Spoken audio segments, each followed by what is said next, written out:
Hey tout le monde! Vous savez que je suis toujours en train de parler des personnes handicapées et des injustices qu'on vit. Il y en a qui pensent que je suis juste un frustré parce que j'accepte pas mon handicap. Ceux qui me connaissent pour vrai, vous le savez. J'accepte mon handicap. Je profite pas de cette situation-là, mais je l'accepte. Je l'accepte. Moi, mon seul problème dans ma vraie vie, c'est le fait que j'ai une maladie qui dégénère.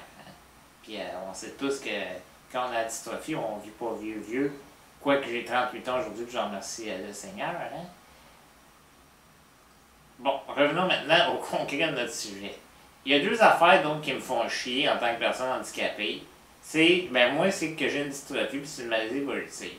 Ça, on peut rien y faire, à part prier, OK? L'autre affaire qui me fait chier, c'est le gouvernement. Hein? Le gouvernement de marde. Pourquoi? Parce qu'on est toujours traité comme des riens. Au mois d'avril de l'année passée, j'ai écrit à l'agence de santé et de services sociaux à Montérégie, au directeur général, en lui expliquant comment ça fonctionnait chez nous. Le gouvernement, par le biais des CTOS, donc des CLSC, nous octroie de l'argent pour qu'on paye des préposés. Alors là, certaines personnes vont dire « Ouais, mais c'est pas pire, tu peux avoir des préposés. » Ouais, il m'octroie 44 heures par semaine. En fait, 44 heures et demie. Ça, c'est le maximum qu'on peut accorder au Québec. Mais il y a des régions que c'est moins de ça. Il y a des régions qu'on accorde 35 heures. 35 heures à 11$ de l'heure ou 44 heures et demie à 11$ de l'heure. Fait qu'avec 44 heures et demie, il faut qu'on engage des ressources. OK? Là, je comprends que tu broyes. C'est pas drôle. Moi aussi, j'ai le goût de broyer des fois. Fait que là, on nous donne, j'essaie d'être le plus précis possible. On nous donne 44 heures et demie à 11$ de l'heure. Puis regarde-moi là. On a besoin de plus que ça. Personnellement, j'aurais besoin d'un service 24 heures sur 24. Là, il y en a qui vont dire, ouais, mais là, si tu as besoin d'un service 24 heures sur 24, il faudrait que tu y ailles en CHSLD. OK, aller en prison, là.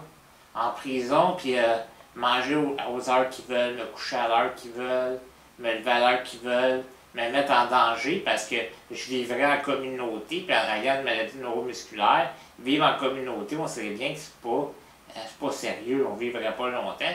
Quoique ça ferait probablement leur affaire, ça. Qu'on vive pas longtemps. Alors là, j'écris donc à l'agence pour expliquer la situation de moi et mon frère. La situation de moi et mon frère, c'est quoi? C'est que nous autres, on a une préposée. OK? C'est une amie, elle s'appelle Tina. Elle travaille pour nous autres depuis 11 ans. Puis comment on peut faire pour la garder? C'est lui offrir une vie quand même, là, tu sais. Fait que moi, je lui donne mes 44 heures et demie, puis Jamie lui donne ses 44 heures et demie. OK? Fait que là, elle, par exemple, elle peut pas nous donner quand même 24 heures sur 24, 7 jours sur 7, 365 jours par année. Mais elle vit chez nous quand même. Elle vit chez nous, mais c'est pratiquement chez eux, là. Elle vit chez nous, puis moi, elle peut m'aider, là, pas mal 24 heures sur 24. Sauf que mon frère, elle peut pas être là aussi, là. Tu sais, elle peut pas être chez Jimmy en même temps. Le problème qu'on a, c'est qu'on a besoin d'aide nocturne. Moi, je suis correct pour la nuit, ça va. J'ai du monde ici qui peuvent m'aider. Puis la majorité du temps, ben, Tina, c'est du bénévolat qu'elle fait, là. Faites le calcul, 44 heures chaque, 24 heures par jour. Le 3/4 de son temps, c'est du bénévolat. Mais pour Jimmy, la nuit, on a un problème.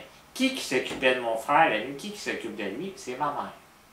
Ma mère, elle, la nuit, à Seb, elle a 60... Combien quel âge c'est ma mère? 64. Hein? 64, je pense. 63. 3, 4. Excuse-moi, mais je ne m'en rappelle plus. Elle est malade, Chris. Elle a de la misère à marcher, elle a de la misère à se tourner. Fait que là, j'écris à l'agence, puis j'explique tout ça.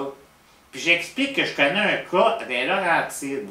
Écoutez bien ça, là. Je ne dis pas son nom, mais cette personne-là des Laurentides, l'agence, à cause d'une travailleuse sociale fantastique, elle a réussi à doubler ses heures de chèque emploi-service. Tantôt, je vous parlais de 44 heures. Elle avait 35 heures. Ils ont doublé ses heures. Ils ont donné 70 heures par semaine. Ça aide dans ta barnouche, là. Nous autres, avec 70 heures pour moi, 70 heures pour Jamie, ou juste pour Jamie, mon frère, on serait bien correct. En plus de ça, qu'est-ce qu'ils ont fait, elles? Ils donnent donc 70 heures par semaine, plus Écoutez bien ça à la gang, là, ceux qui vivent la situation, ceux qui n'arrivent pas. Ils donnent 112 ou 113 piastres par jour dans un budget de ressources intermédiaires. Oui. Par jour. Puis là-dessus, ils demandent à ses parents juste de faire 24 heures de bénévolat par jour. Pas par jour, par semaine. Donc, ses parents font du bénévolat 24 heures par semaine. Elle a 70 heures de chèque emploi-service, d'argent pour engager des préposés, plus 112 ou 113, je ne me rappelle plus, par jour de ressources intermédiaires. Gros budget. Puis ce qu'on me dit, là j'ai reçu une réponse aujourd'hui, c'est pour ça que je suis en tabarnak, parce que j'ai demandé à l'agence de voir avec le C3S en Montérégie si c'était possible, pas de faire ça, parce que je trouvais ça trop. Mais de soit doubler le chèque emploi-service, donc au lieu de passer à 44 heures, passer à 88 heures, ou de rester à 44 heures, mais nous donner la ressource intermédiaire, qui était de 113 piastres par jour. Ça revenait à peu près la même chose. On doublait un peu le budget. Je ne suis pas comme des Laurentides, les autres, ils triplent. Moi, je parlais juste de doubler. C'est pas trop, on n'avait pas engagé quelqu'un d'autre.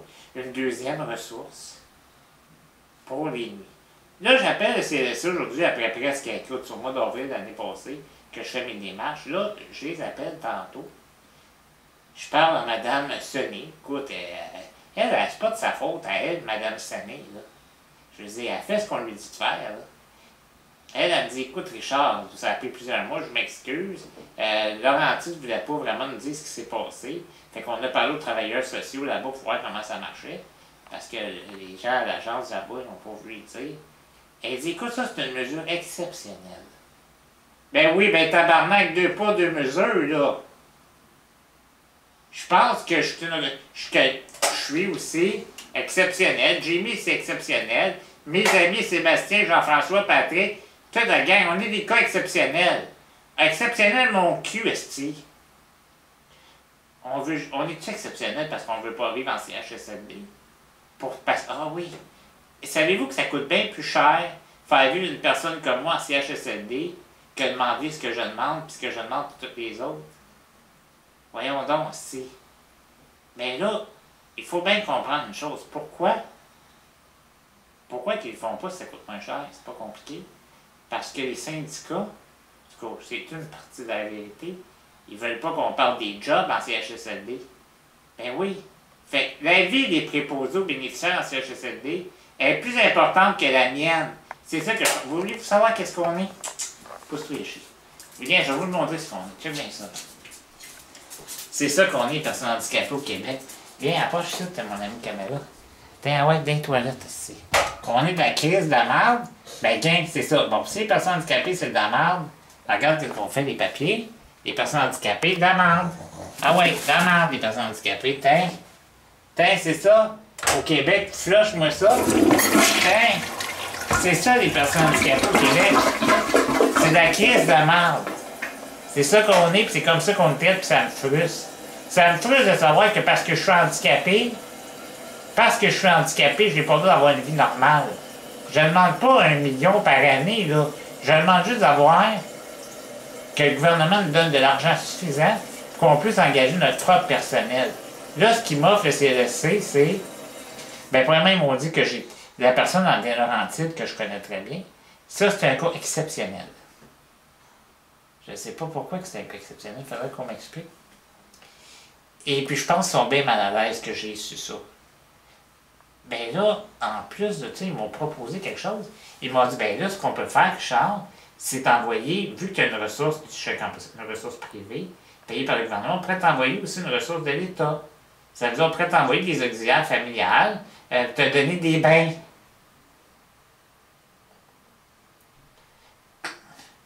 Payé à 15$ de l'heure. 16.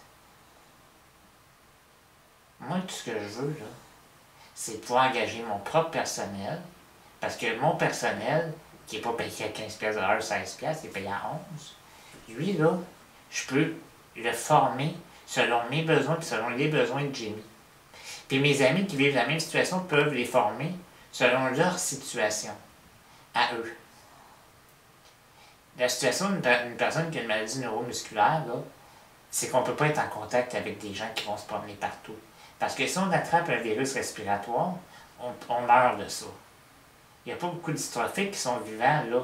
La majorité de mes amis qui ont une dystrophie sont décédés. Fait que c'est une des raisons qu'on ne peut pas engager du personnel qui va partout et qui vient ici après. OK? Puis ce qu'on demande, là, moi, là, j'ai 44 heures semaine, mon frère 44 heures. Tout ce qu'on veut, c'est un petit peu plus que 44 heures. C'est pas compliqué, ça. Ça, c'est une des problématiques que les personnes handicapées vivent. Je pourrais vous parler aussi de la pauvreté chez les personnes handicapées, mais je n'abuserai pas de votre temps. Je viens de vous expliquer qu'au Québec, les personnes handicapées sont les derniers. C'est pas les enfants les derniers. C'est pas les personnes âgées les derniers. C'est les personnes handicapées les derniers. Puis ça m'écoeure. Ça m'écoeure qu'on va mourir sans avoir pu profiter raisonnablement de notre vie. Raisonnablement, minimalement. Merci à tous les fonctionnaires qui prennent ces décisions dégueulasses. De favoriser les employés en CHSLD, qui sont quoi? Minoritaires par rapport à nous autres. Merci. Ah ouais, on est dans la merde, c'est tout.